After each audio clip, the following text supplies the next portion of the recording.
them with the facts, not fear.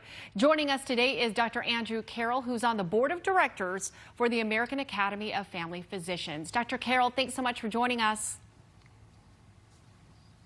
Hey, Tram, how you doing? I'm doing well, thank you. Hope you are too. Let's get to our first question here. Tom from Tempe says this: there's a social media rumor that if you take ibuprofen or Advil, it makes the coronavirus worse. Is that true? So it's not so much a rumor, but there's some French physicians who have put out there that they believe that ibuprofen might contribute to the worsening of the coronavirus. This is unproven, absolutely unproven. It's just a suggestion by French physicians. The CDC still recommends, as we all do, that if you get sick with any illness, acetaminophen or Tylenol is a better choice. You can use up to 3,000 milligrams a day. That's 6 of the extra strength Tylenol.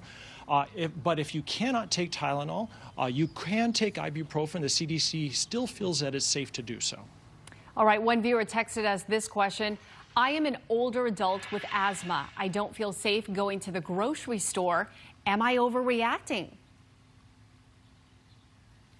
So there's two parts to that. One is that this is an older adult, and we know that that group is much more vulnerable to this illness, of dying from the illness.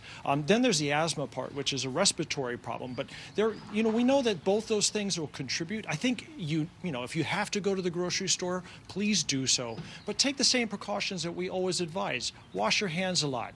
Ask them to wipe down the cart or wipe down the cart yourself. And then use hand sanitizer when you're done there. And you might want to wipe down the surfaces of anything that may have come into contact when you get home.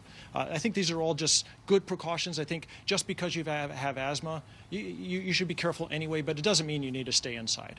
Okay, good to know. Another viewer texted Team 12, can the virus live on money, dollar bills and coins? Sure, it sure can. If someone who has sneezed or coughed into their hand and they have the coronavirus, if they touch some nickels and quarters that they hand to you and now you've got it in your hand, that is a vector.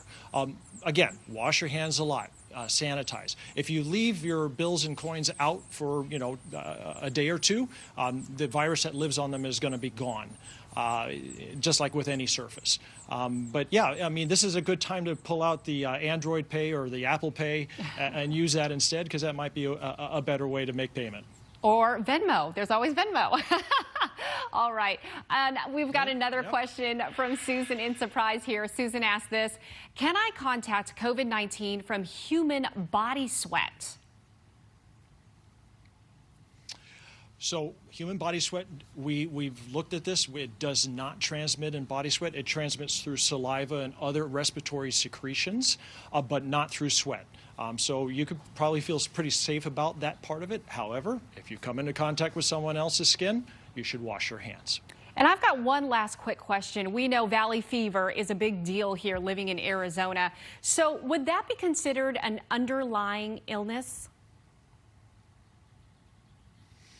Well, if you have valley fever currently being treated for it, and then you end up getting COVID, you would probably be in serious trouble, because you're dealing with now 2 serious respiratory illnesses. However, if you've had valley fever and you've already been cured from it, and we know it's cleared from your lungs, this is not something that goes on for the rest of your life unless you've had pretty significant damage.